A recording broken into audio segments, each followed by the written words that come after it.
Hello everyone. जैसे कि हमने लास्ट लेक्चर में पढ़ा था डाई ऑक्साइड है। आज हम लोग पढ़ने जा रहे हैं simple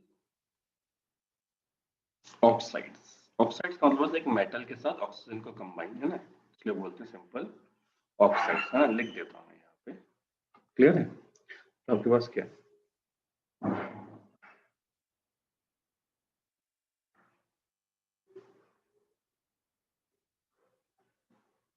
binary compound of oxygen, मतलब ऑक्सीजन किसी और के साथ कंबाइन कर रखा है, ठीक है। अब क्या है, तो हमारे पास क्या है, सिंपल ऑक्साइड्स के बारे में पढ़ते हैं लोग यहाँ पे, है ना। अब देखो, तो लिख लेते हैं पहले यहाँ पे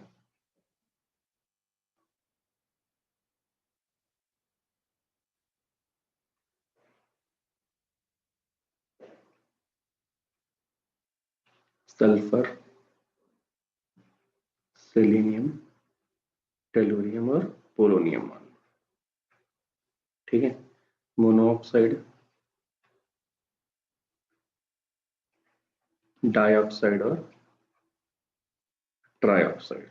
तो मान लो ये बनाता है SO, TeO और POO। ये नहीं बनाता सेलेनियम मोनो, है ना। इसमें क्या है, SO2 और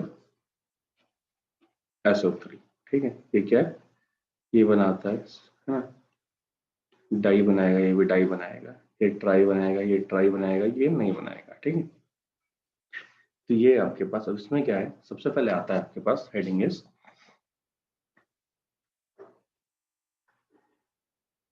ऑर्डर ऑफ एसिडिक स्ट्रेंथ। अब ऑर्डर ऑफ एसिडिक स्ट्रेंथ में क्या है, मैं आपको बता देता हूँ, याद रखने का, है ना। If central atom, if central atom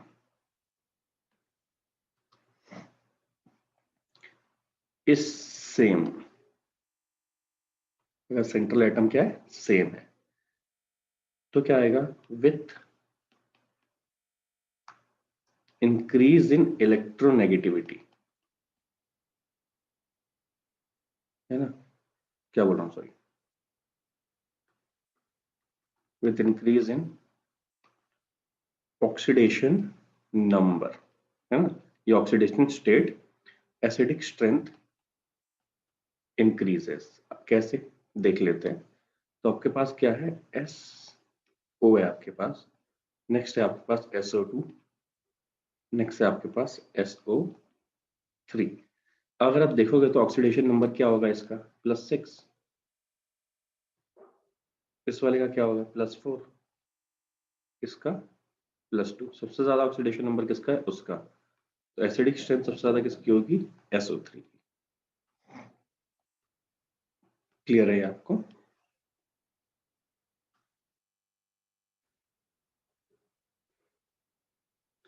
अब देखो, अब आपके पास क्या, ये सेम वाला था, है ना। नेक्स्ट ऑप्शन है, ये फर्स्ट केस था। Second, if central atom is different, अगर सेंट्रल एटम डिफरेंट हुआ तो तब डिपेंड करेगा इलेक्ट्रोनेगेटिविटी पे। इलेक्ट्रोनेगेटिविटी इंक्रीजेस तो एसिडिक स्ट्रेंथ इंक्रीजेस। इंपॉर्टेंट है ये, है ना, प्लीज याद रखना, पहले भी बताया हमने। अब देखो क्या आपके पास, तो आपके पास हो गया कि सर अपने पास है SO2, नेक्स्ट है अपने पास SeO2, नेक्स्ट है अपने पास TeO2, नेक्स्ट है अपने पास पोलिनियम ऑक्साइड, मान लो, ठीक है। अब क्या है आपके पास, आप खुद जानते हो सबकी ऑक्सीजन स्टेट क्या है, सेम है, लेकिन ज्यादा इलेक्ट्रोनेगेटिव क्या है, ऊपर वाला, नीचे वाला कम इलेक्ट्रोनेगेटिव है। तो एसिडिक स्ट्रेंथ भी डिपेंड करेगी उसी के अकॉर्डिंग, है ना। उसी के अकॉर्डिंग क्या डिपेंड कर जाएगी आपकी acidic strength, down the group क्या होगी, डिक्रीज करेगी। होपफुली ये भी क्लियर है आपको, है ना।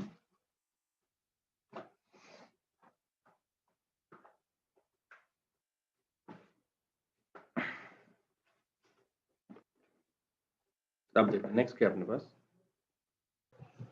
अब देखो इसमें क्या है, अगर आप स्ट्रक्चर ऑफ SO2 बनाओगे तो ऑक्साइड ही चल रहा है, तो स्ट्रक्चर ऑफ SO2, SO2 का स्ट्रक्चर क्या है यार, सल्फर के पास कितने इलेक्ट्रॉन होते हैं, ड्रॉ कर लेते हैं।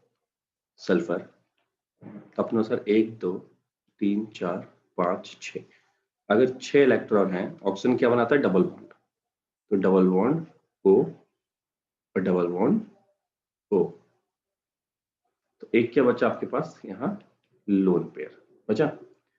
अब देखो, अब इसमें क्या है यार, यहाँ पे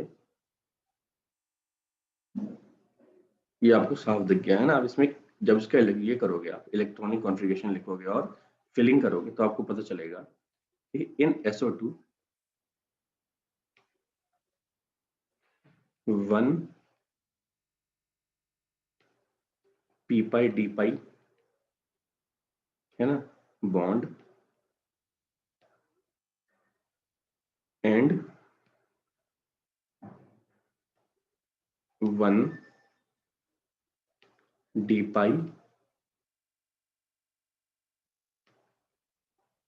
p pi bond is present.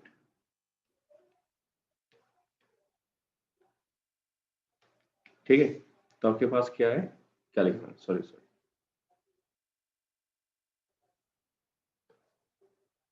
यहाँ पे क्या है, 1 p pi and 1 p pi d pi bond, है ना। ये इंपॉर्टेंट है, आपको याद रखना है, क्योंकि ये एक बार जेई में पूछा जा चुका है। ठीक है, कि ये कौन कौन से पाई बॉन्ड है, एक पी पाई और एक पी पाई डी पाई बॉन्ड है। ठीक है, अब क्या आपके पास सेम चीज हम आपको बोलेंगे SO3 में, अगर आप SO3 बनाओगे, SO3 में आपको पता है स्ट्रक्चर वाला सीन क्या होगा, कि सल्फर 6 इलेक्ट्रॉन होते हैं, तो डबल बॉन्ड SO3, तो sulphur double bond O, double bond O and double bond O, ये सीन है ना। अब इसमें क्या है आपके पास, हम एक्सप्लेन नहीं कर रहे, आपको ऐसे ही बता दे रहे डायरेक्ट कि ये और ये वाला, दिस इज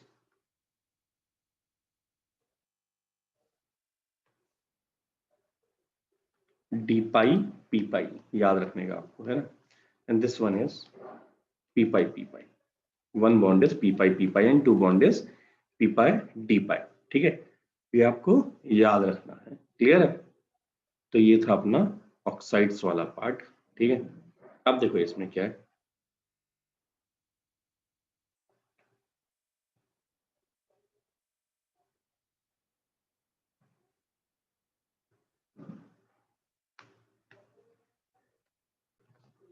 देखो अब क्या है आपके पास, एसिडिक बिहेवियर ही है अपने पास, है ना। तो यहाँ पे क्या है, सिंपल, एक सिंपल स्टेटमेंट है, आधे लोगों को लगता है सर ये ऑक्साइड्स एसिडिक कैसे हो सकते हैं ना। तो एसिडिक ऑक्साइड का इतना ही सीन है, एसिडिक ऑक्साइड है ना, वो कहलाते हैं which combine with water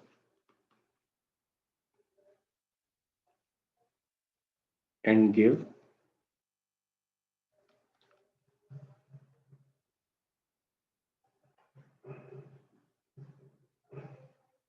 acid, है ना, जो एसिड प्रोड्यूस करते हैं। तो फॉर एग्जांपल कुछ एग्जांपल ले लेते हैं, जैसे कि आपने पास SO2, for example is SO2 Cl2O7 CO2 and N2O5, है ना। अगर आप SO2 का एग्जांपल देखोगे, तो नेक्स्ट पेज ले लेते हैं, अब देखो अपन लोगों ने क्या किया, मान लो आपने क्या किया, SO2 कंबाइन विथ वाटर, ठीक है। आपने एक ऑक्साइड को वाटर के साथ कंबाइन किया तो इसने क्या फॉर्म किया, H2SO3।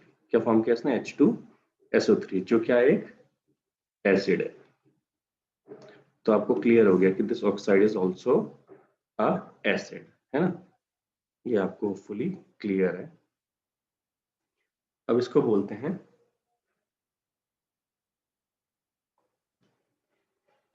सल्फ्यूरस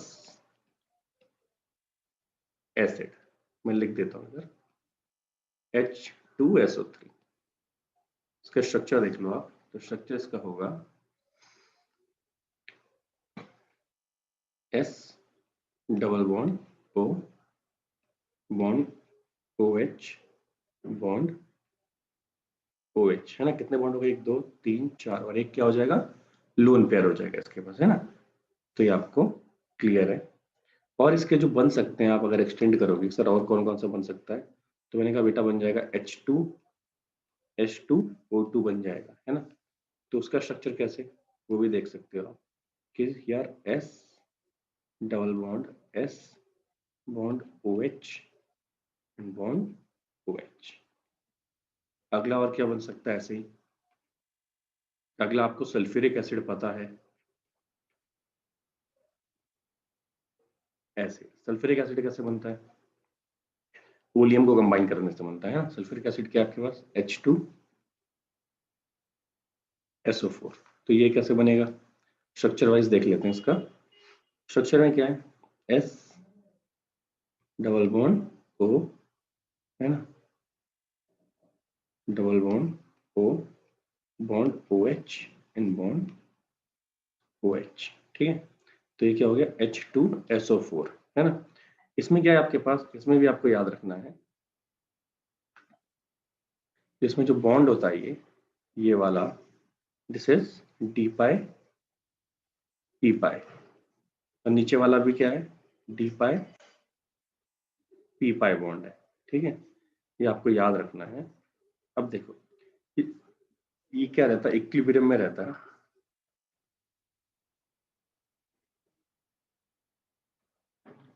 स्ट्रक्चर बना लेते हैं एक और। तो आपके पास अगर आपको रियल में देखना ही है तो यहाँ होते हैं कोऑर्डिनेट बॉन्ड। क्या होते हैं, कोऑर्डिनेट बॉन्ड। सल्फर सल्फर, ये है कोऑर्डिनेट बॉन्ड, ये है कोऑर्डिनेट बॉन्ड, क्योंकि उसने लोन पे डोनेट करके बॉन्ड बनाया है, ठीक है। अब यहाँ पे क्या हो जाएगा OH, और यहाँ पे क्या हो जाएगा OH। आपसे पूछा जाए कितने कोऑर्डिनेट बॉन्ड है, तो 2 कोऑर्डिनेट बॉन्ड है, ठीक है। ये आपको फुली क्लियर है ना। नेक्स्ट इसके बारे में कुछ चीजें लिख लेते हैं।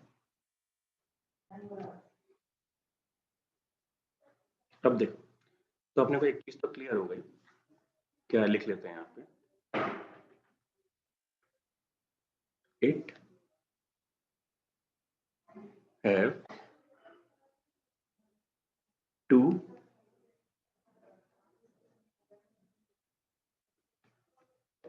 p पाई d पाई बॉन्ड,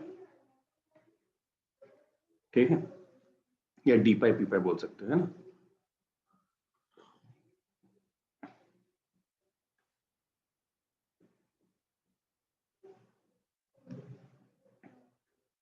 d पाई p पाई। अब देखो, अब ऐसा क्यों डी पाई पी पाई क्यों, क्योंकि डी ऑर्बिटल सल्फर का है, पी ऑर्बिटल ऑक्सीजन वाला है, ठीक है। अब देखो नेक्स्ट क्या अपने पास, it is also known as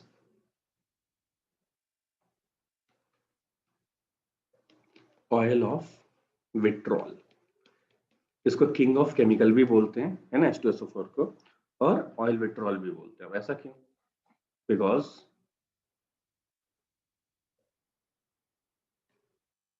it is obtained by eating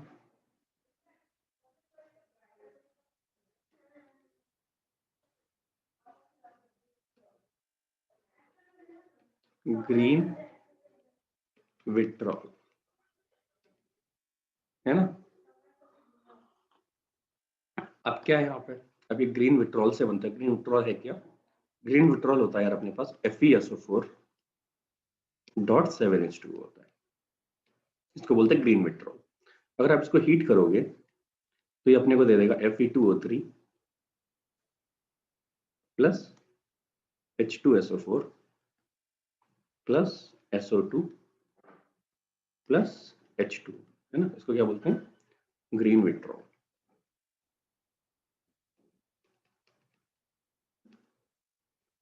clear है। अब देखो ये कुछ हमने स्ट्रक्चर ऐसे देखे, है ना।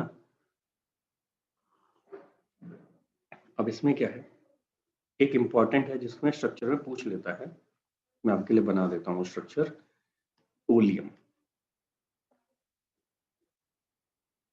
ये जेल लाइक सब्सटेंस होता है ना। ओलियम क्या है, ओलियम का और नाम क्या है, pyro sulphuric acid.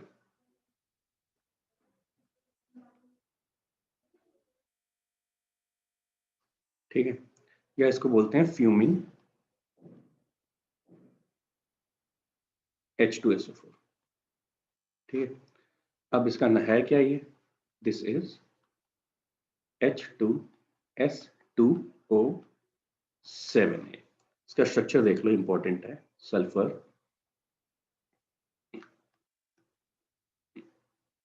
Sulphur double bond oxygen में बॉन्ड OH, यहाँ क्या है O बॉन्ड सल्फर, इसके बाद क्या आपके पास डबल बॉन्ड, ये bond OH, double bond O और डबल बॉन्ड O। ठीक है, मैंने आपसे पहले सिखाया था कि जब भी आपके पास इस टाइप का स्ट्रक्चर हो तो पहले एक सल्फर बनाओ, सल्फर दो बना दिए, दो है, इसको ऑक्सीजन दो, डबल बॉन्ड, इसको डबल बॉन्ड दिया, फिर OH लिखो जब तक OH ने खत्म हो जाए, दो OH है दोनों खत्म। उसके बाद अगर OH H खत्म हो गया तो डबल बॉन्ड O आएगा, फिर एक O एक्स्ट्रा बचा, दोनों को कंबाइन ज्वाइन कर दो, है ना। तो इसमें SOS बॉन्ड है, ये अपने को क्लियर दिख गया है ना, कौन सा बॉन्ड है, SOS, है ना, ये आपको क्लियर है। अब ये बनता कैसे है, अगर आप क्या करोगे, SO3 रिएक्ट्स विद H2SO4 तो ये अपने को देता है ओलियम H2S2O7। क्लियर है, नेक्स्ट पेज देख लेते हैं। अब देखो नेक्स्ट ये है, क्या है अपने पास,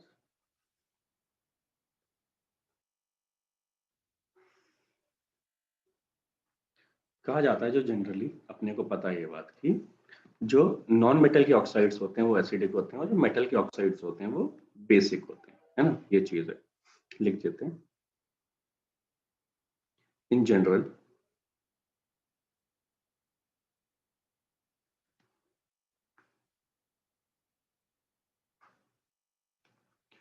only non-metal oxides are acidic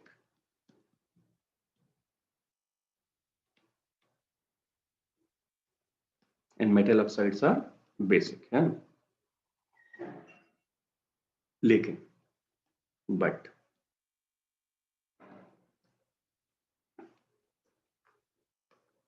some metal oxides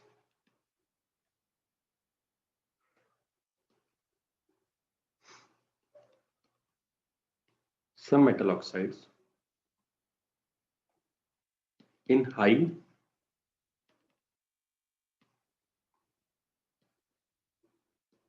oxidation state have also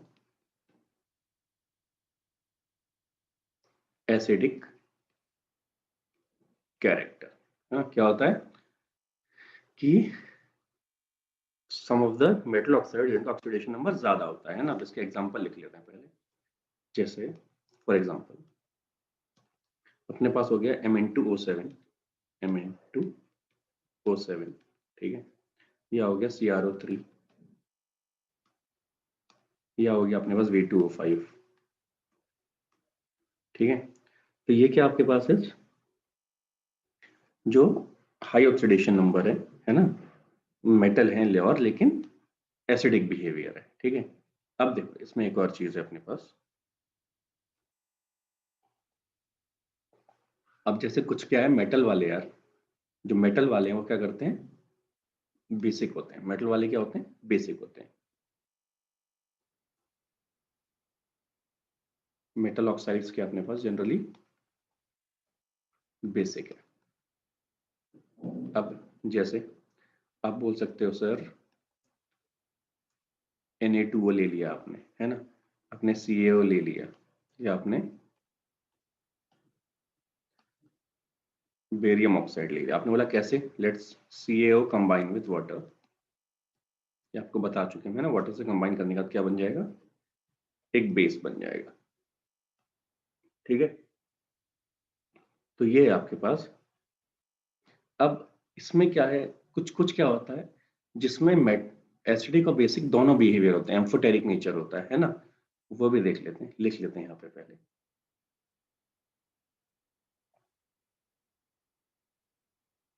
some metal oxide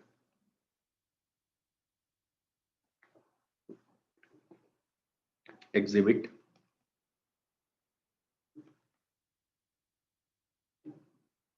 dual behavior। Dual behaviour मतलब acid and base both behave करता है ना। अब अब क्या, ऐसे को क्या बोल देते हैं हम लोग, या तो एम्फोटेरिक बोल देते हैं। क्या बोल देते हैं, एम्फोटेरिक नेचर। एम्फोटेरिक नेचर देख लेते हैं नेक्स्ट पेज पे एग्जांपल, है ना। अब देखो अपने पास क्या है, Al2O3। Al2O3 क्या है, एज अ एसिड बेस दोनों बिहेव करता है। Al2O3 है ना, ये कैसे बिहेव करता है, as a acid and base. ये क्या, एम्फोटेरिक। इसका आपको रिएक्शन लिखने की जरूरत है नहीं वैसे, है ना। अब क्या है, कुछ नॉर्मल ऑक्साइड्स भी होते हैं, ठीक है, न्यूट्रल ऑक्साइड भी बोल सकते हैं, जैसे आप कुछ न्यूट्रल ऑक्साइड्स, कार्बन मोनोऑक्साइड हो गया, नाइट्रोजन मोनोऑक्साइड हो गया, है ना, एंड मान लो N2O हो गया। ठीक है, ये थे कुछ न्यूट्रल ऑक्साइड्स। अब देखो नेक्स्ट हेडिंग अपने पास क्या है यार, नेक्स्ट जो अपन लोग पढ़ने जा रहे हैं दैट इज ओजोन। सबको पता है ओजोन की लेयर है ना, एटमॉस्फेयर में, जो अल्ट्रावायलेट रेस को आने से रोकती है अर्थ पे, है ना।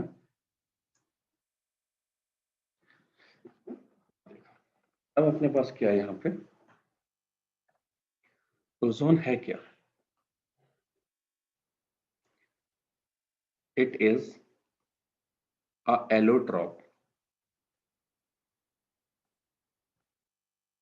Of oxygen.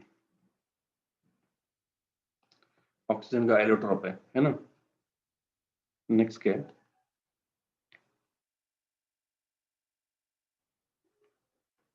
H2 reactive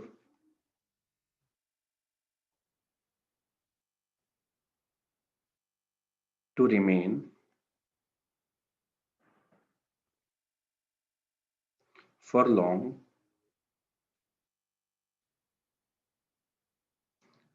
in atmosphere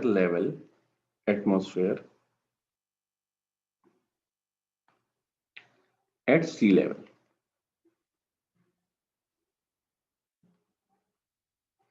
तो जनरली क्या है, ये सी लेवल पे नहीं रहती। अब ये रहती क्या है, ये है आपके पास 20 किलोमीटर अप्रॉक्स, है ना, बोल सकते हैं it is at 20 kilometre atmosphere में रहता है ना, 20 किलोमीटर हाई। और 20 किलोमीटर हाई है आपके पास, तो ये क्या करती है generally, ozone layer protect earth surface from ultraviolet rays, है ना। नेक्स्ट पेज पे लिख लेते हैं ये टर्म। देखो क्या इसमें ozone, ozone protect earth from excessive concentration of ultraviolet light या अल्ट्रावायलेट रेडिएशन बोल सकते हो, proper word is ultraviolet radiation. ठीक है, अब क्या सबसे पहले आता है इसका प्रिपरेशन।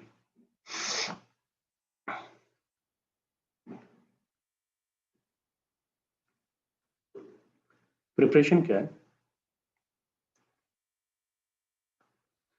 आपने क्या किया 3O2 कंबाइन किया तो ये आपको बना के देगा 2O2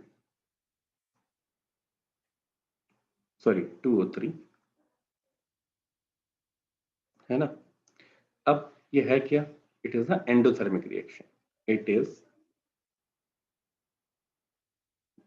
एंडोथर्मिक रिएक्शन। जब आप एनर्जी दोगे तब ये होता है, क्लियर है। अब एंडोथर्मिक इसलिए इसमें जो प्रोसेस यूज होती है वो प्रोसेस क्या है आपके पास, that is called silent electrical discharge. Electrical discharge सही से लिख लेते हैं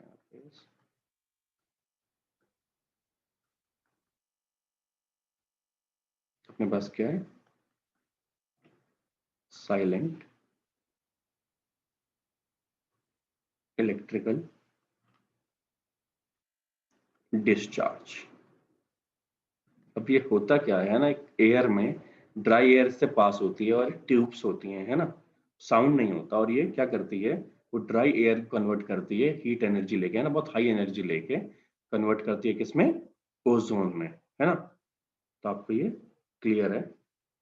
अब मैं लिख देता हूं इसको,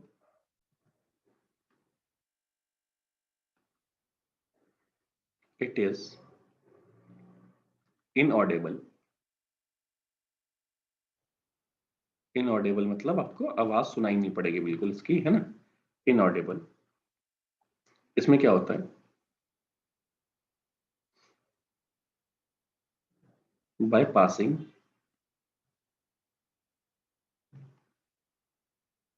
dry air between two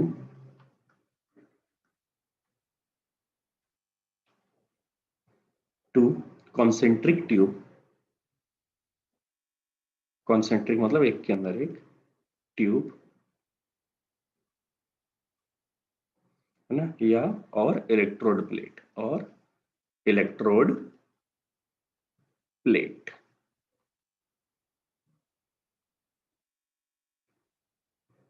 connected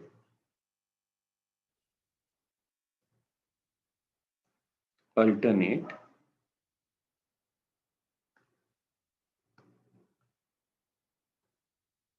alternate at high voltage, high voltage. ठीक है, कुछ नहीं होता, एक बॉक्स टाइप का होता है जिसमें अल्टरनेट प्लेट्स या ट्यूब्स होती हैं, है ना, उससे ड्राई एयर को पास करते हैं हाई वोल्टेज पे, तो किसमें कन्वर्ट होने लगता है वो, ओजोन में। उसको क्या बोलते हैं, साइलेंट इलेक्ट्रिक डिस्चार्ज, है ना, सबको क्लियर है ये। नेक्स्ट देख लेते हैं ओजोन के बारे में। नेक्स्ट देखो, नेक्स्ट क्या है, अगर आपको ऑक्सीजन ये ओजोन को कलेक्ट करना हो तो क्या करते हैं आप लोग यूज करते हैं ओजोनाइजर। ओजोनाइजर, है ना, ओजोनाइजर क्या करेगा, प्योर ओजोन को कलेक्ट करता है ना, ओजोनाइजर क्या करता है, कलेक्ट ओजोन, है ना। अब इससे क्या है, इसमें क्या होता है, कंडेंस करता है वेसल में, जो वेसल क्या होता है, सराउंडेड बाय लिक्विड ऑक्सीजन। अब यहाँ पे क्या होता है, इसका बॉइलिंग पॉइंट जो होता है ओजोन का, दैट इज 101 केल्विन। ठीक है, collect ozone in a vessel, surrounded by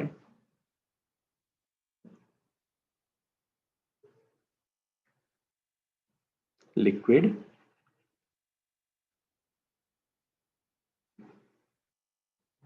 oxygen, surrounded by liquid oxygen, है ना, सबको क्लियर है। नेक्स्ट अपन लोग देख लेते हैं इसकी प्रॉपर्टीज। नेक्स्ट प्रॉपर्टीज है अपने पास,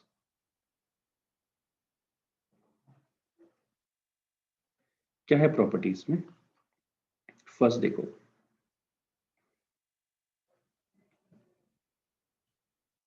ओजोन इज ब्लू गैस, वो आपको दिखता भी है स्काई में, है ना, क्या है ये, ब्लू गैस। अगर लिक्विड में देखोगे तो dark blue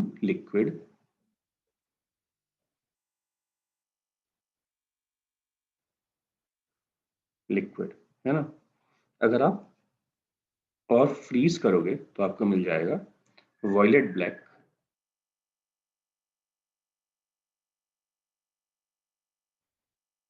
black solid.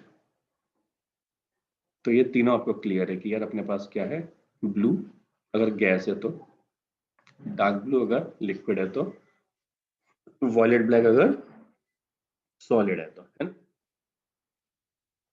It's क्या है, नेक्स्ट देखो अपने पास क्या है, हार्मलेस स्मेल, स्मेल क्या है इसकी, हार्मलेस, है ना। बट एट हाइट, अगर आपके पास हाई कंसेंट्रेशन में ओजोन आप इनहेल करोगे, है ना, at high concentration,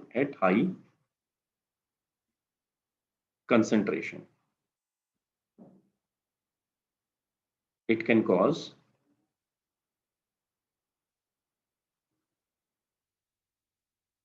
nausea and headache। लेकिन हाई कंसंट्रेशन में, है ना। आपने आपको बोला कि सर हाई कंसंट्रेशन कैसे, तो हाई कंसंट्रेशन का बेसिक मीन्स है कि यार हम 100 ppm की बात कर रहे हैं, 100 पार्ट पर मिलियन, है ना, 100 पार्ट पर मिलियन के अगर ऊपर बात करोगे, है ना। क्लियर है, नेक्स्ट देख लेते हैं। अब देखो क्या है अपने पास,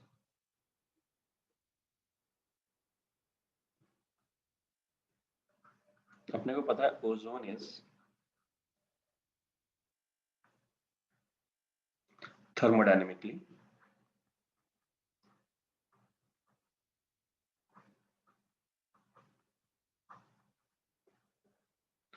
अनस्टेबल। थर्मोडायनेमिकली मतलब हाई टेम्परेचर, सिंपल बात है ना, थोड़ा टेम्परेचर रेज होगा तो ये अनस्टेबल है। उससे होगा क्या, देख लेते हैं। O3 will convert into automatically in O2। अब O2 में अगर कन्वर्ट हो जाएगा, है ना, तो यहाँ पे मान लो बैलेंस करने के लिए मैंने यहाँ 3 लगाया और यहाँ 2 लगा दिया। अभी और स्पॉन्टेनियस रिएक्शन अपने आप हो रही है ना, अगर ये स्पॉन्टेनियस है तो डेल्टा जी क्या हो जाएगा आपका, नेगेटिव हो जाएगा। एक स्पॉन्टेनियस है ना, अपने आप हो रही है, आप कोई कुछ कर नहीं रहा है, ठीक है। ओजोन किस में कन्वर्ट हो रहा है, ऑक्सीजन में। पहले 2 मॉलिक्यूल थे, अब 3 हो जा रहे हैं, तो डेल्टा एस क्या हो जा रहा है, पॉजिटिव। एंट्रोपी क्या हो जाएगी, बढ़ जाएगी। सबको क्लियर है ना। और रिएक्शन क्या है, डेल्टा एच। अगर इधर से इधर एंडोथर्मिक है तो ये क्या हो जाएगा, एक्सोथर्मिक। क्या हो जाएगा ये, एक्सोथर्मिक, मतलब ये वैल्यू क्या हो जाएगी आपके पास, नेगेटिव। ठीक है, तो ये है सिंपल आपके पास, है ना, सबको क्लियर है ये। ठीक है, अब देखो, अब क्या है इसके अंदर, क्या है important property, it can liberate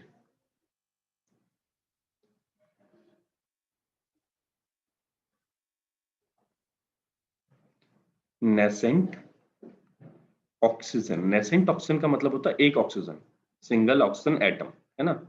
एक ऑक्सीजन ये लिबरेट कर सकता है, ठीक है।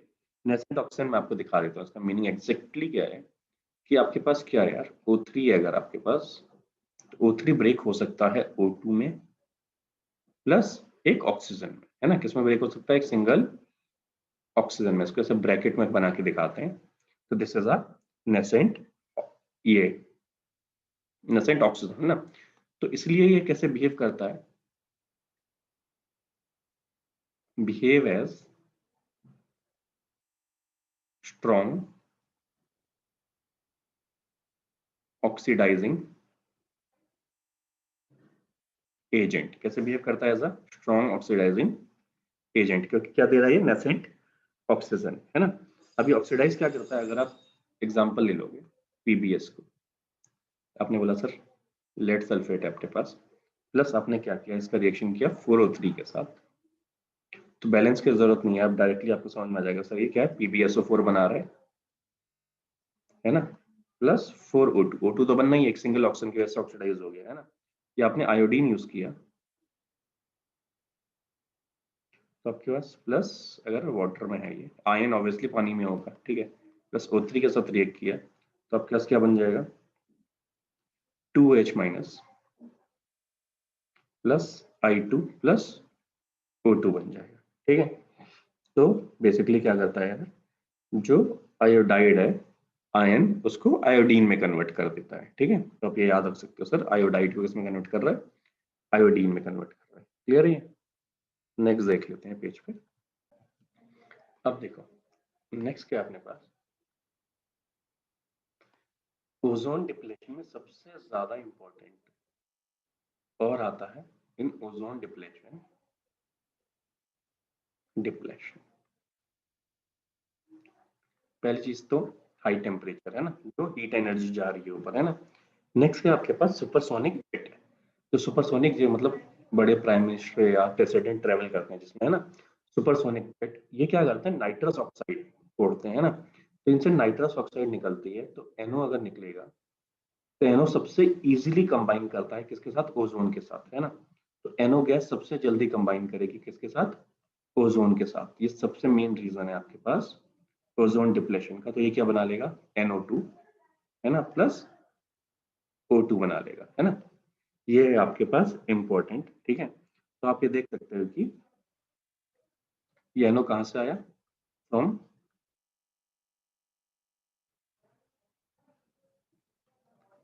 सुपरसोनिक जेट एरोप्लेन, ठीक है।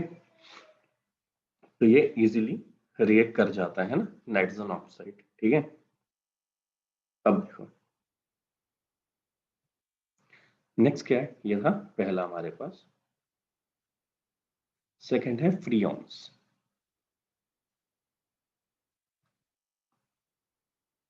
फ्रियोन्स क्या है, फ्रियोन्स है क्या, फ्रियोन्स निकलते जनरली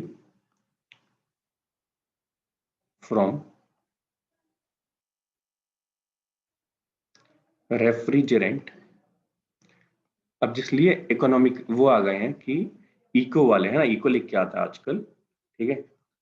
और एरोसॉल स्प्रे, स्प्रे,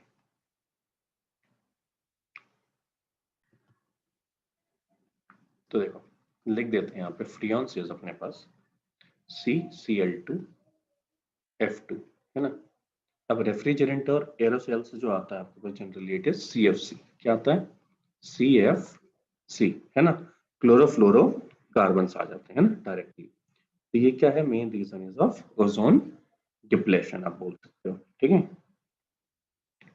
ये आपको क्लियर है ना।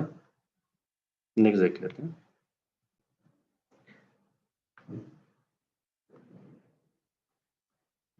इसका ओजोन का जो स्ट्रक्चर है, तो इसमें क्या आपके पास O है, इतना इंपॉर्टेंट है नहीं, इसका रियल में बॉन्डिंग में दिखाया जाता है पार्ट, है ना, ठीक है। तो ये है आपके पास, इसकी जगह ये क्या हो सकता है, रेजोनेंस के अकॉर्डिंग ये वाला भी बन सकता है ना, रेजोनेंस बेस पे है क्या यहाँ पे, जो बॉन्ड एंगल है दैट इज 117 डिग्री, ठीक है। अब आइडेंटिकल है, इसकी बॉन्ड लेंथ कितनी हो जाती है ना, बॉन्ड लेंथ इज 128 पिकोमीटर ले लेते हैं, ठीक है। This is a bond length, है ना। तो ये दो हाइब्रिड है मेनली जो बनाता है ये, है ना। नेक्स्ट इसके यूजर्स लिख लेते हैं। यूजर्स यूजर्स में अपने पास क्या है, एज अ जर्मिसाइड यूज होता है, जर्मिसाइड है, डिसइंफेक्टेंट है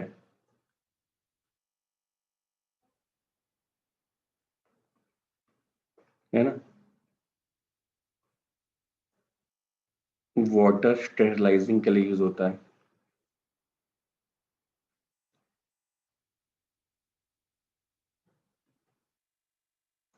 ठीक है। ब्लीच ऑयल यूज होता है एज अ ब्लीचिंग ऑयल, क्योंकि नेसेंट ऑक्सीजन देता है ना। मतलब बहुत सारे यूजेस हैं ऐसे, है ना। एज ऑक्सीडाइजिंग एजेंट यूज होता है, आप लिख सकते हो, ठीक है। ऑक्सीडाइजिंग एजेंट, है ना।